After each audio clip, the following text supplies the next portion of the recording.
হয়েছে, স্বামীর অমঙ্গল হয়েছে, সেই কারণের জন্য তোকে আর সূর্য পূজা করতে হয়।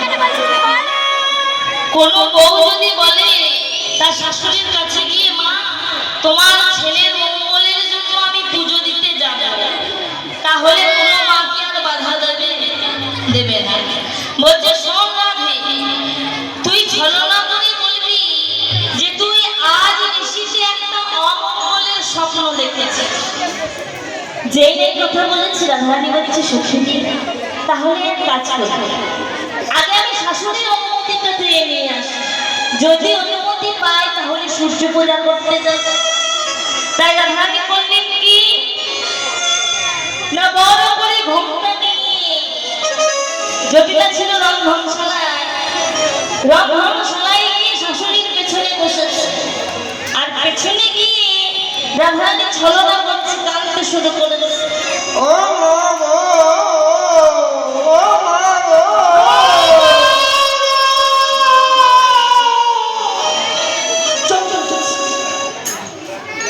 যেটা চমকে উঠছে, ভীষণ ভীষণ শাশুড়ি দেখছে কি দেখছে, বউ ও বৌমা তোমার কি হলো গো, তুমি অমন করে কাঁদছো কেন? তা বলি কি হয়েছে? আয়া কিছু বলেছে? আয়া কিছু বলেনি? তাহলে আমার বদনি কুটিলা কিছু বলেছে? কিচ্ছু বলেনি?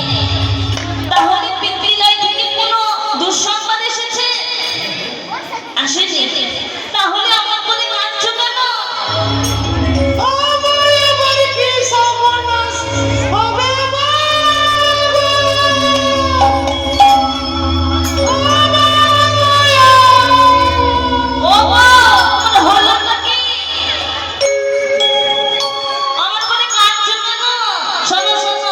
শ্বাসে মুখে শ্বাস ছাড়িয়া কাঁদে বিনোদিনী, শ্বাসে মুখে শ্বাস ছাড়িয়া কাঁদে বিনোদিনী, শ্বাসে মুখে শ্বাস ছাড়িয়া কাঁদে বিনোদিনী, শ্বাসে মুখে শ্বাস ছাড়িয়া কাঁদে বিনোদিনী।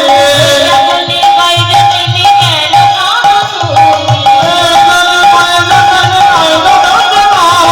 লইয়া বলে কইরে তুমি কেন কাঁদো তুমি? শ্বাসে মুখে শ্বাস ছাড়িয়া কাঁদে বিনোদিনী।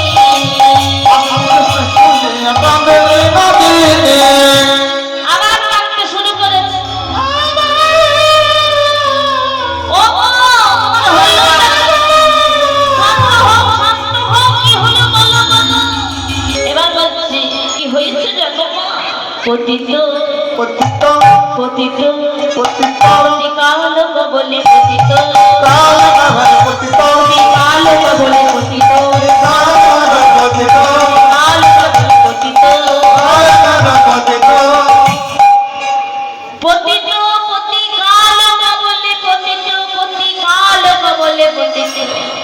পতিত যেই বলেছে জটিলা চমকে গেছে।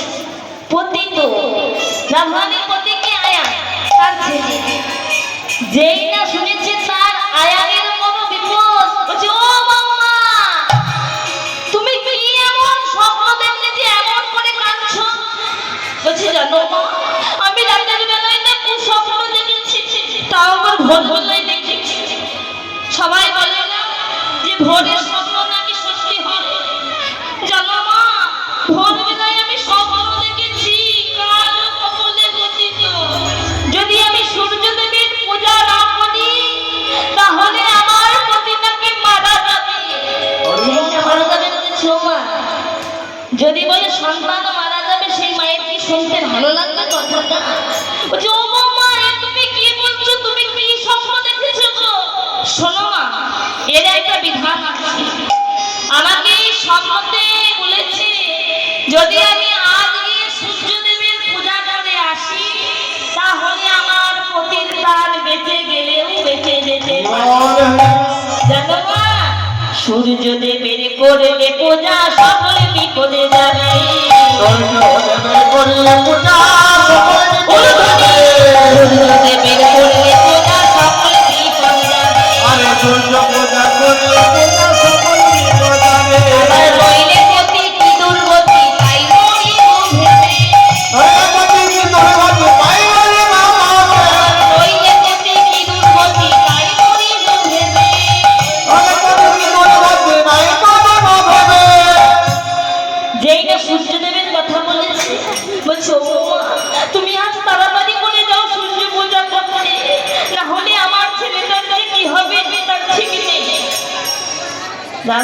বলছে বাবা বাবা এত তাড়াতাড়ি যে আমি শাশুড়ির অনুমতি বাবা ভাবতেই পারিনি। যারা যারা এখানে সূর্য পূজা করবে তারা এক এক করে ডালা নিয়ে আসনের মধ্যে আসেন। রাধারানী যাবার অনুমতি পেয়ে গেছে। এবার আমরা সকলে একত্রিত হয়ে আমরা সূর্য পূজা করতে যাব। আর কমিটির পক্ষ থেকে যে ডালাটা আছে সেই ডালাটা আসনের মধ্যে নিয়ে যাবে।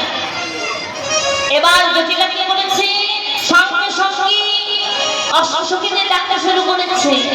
বলছে ও ললিতা, ও বিশাখা, তাড়াতাড়ি আয়, তাড়াতাড়ি আয়, তাড়াতাড়ি এখানে আয়। আমার বৌমা আজ আমার ছেলের মঙ্গলের জন্য সূর্য পূজা করতে যাবে, তাই আর বিলম্ব করিস না, তাড়াতাড়ি করে তোরা সকলে মিলি পূজার উপাচার সাজা। এবার বিন্দা কি করলি না, সঙ্গে সঙ্গে ছুটে এলি, ছুটে এসে পূজার উপাচার সাজাতে শুরু করেছে। তুলসী বাজনে সব সখী মানে, তুলসী বাজনে সব সখী মানে, তুলসী বাজনে সব সখী মানে, তুলসী বাজনে সব সখী মানে, ভক্তি বাজনে ভক্তি বাজনে, বিধিও মাতার নানায় পূজার পূজন ভাবন হরে, বিধিও মাতার নানায় পূজার পূজন ভাবন হরে। ডালা ভরি সাজাইলো না, হরি সদাইলো, ডালা ভরি সাজাইলো।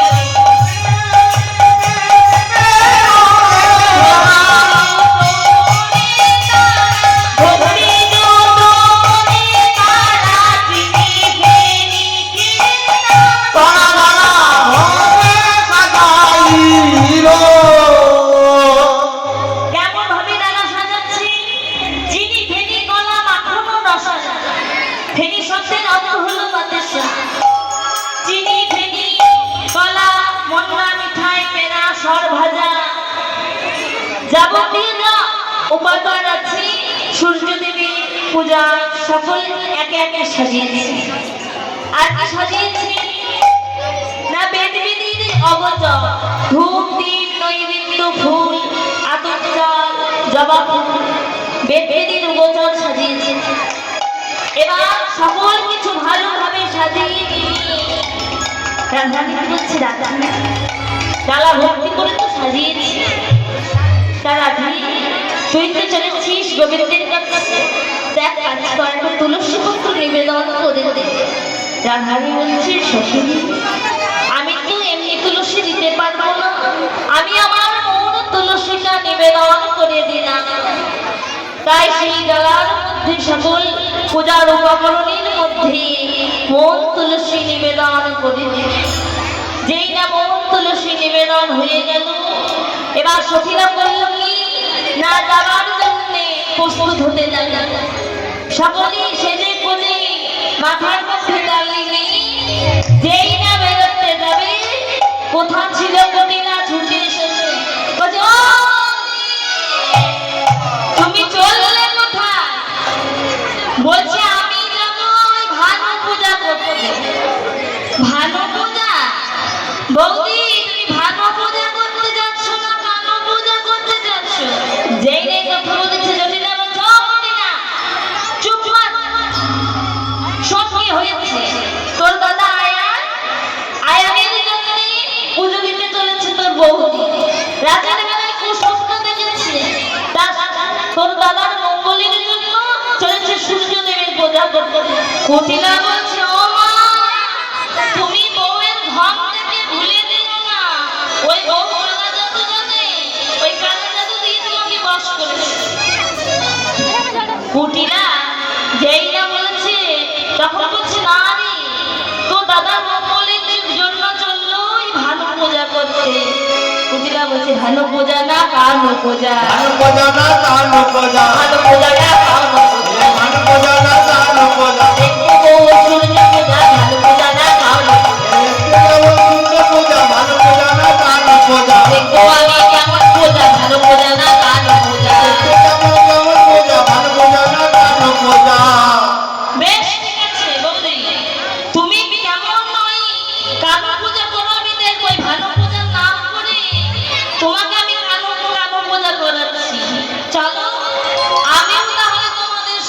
বোঝাবো, দেখি তুমি কেমন ভালো বোঝাবে। বলছে বেশ ঠিক আছে। সখীগণ মুখে বলছে ঠিক আছে, আর মনে মনে ভাবছে সর্বনাশ, ওই মহিলা যদি সঙ্গে যায় তাহলে যে মহাবিপদ, আমাদের মনের আশা পূরণ হবে না। মনে মনে ভাবছি যাক তো, তারপর দেখা যায় যেমন করে হোক বিদায় করবে। তাই এবার একটা কথা বলে রাখি, কমিটির বাবারা বলছে যে তারা আমাদের কাছে যাবে, আপনারা সকলেই যে যেমন পারবেন ভিক্ষা দান করবেন। কালকেই বলেছি যে এই দান কখনো বিফলে যাবে না, যেটুকু দেবেন ভগবানের চরণে তোলা থাকবে।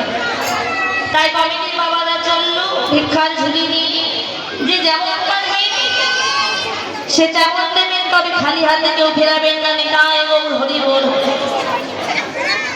মায়েরা সময় নেই বেশি, বিলম্ব করবেন না, একটু তাড়াতাড়ি আসেন। এবার যেই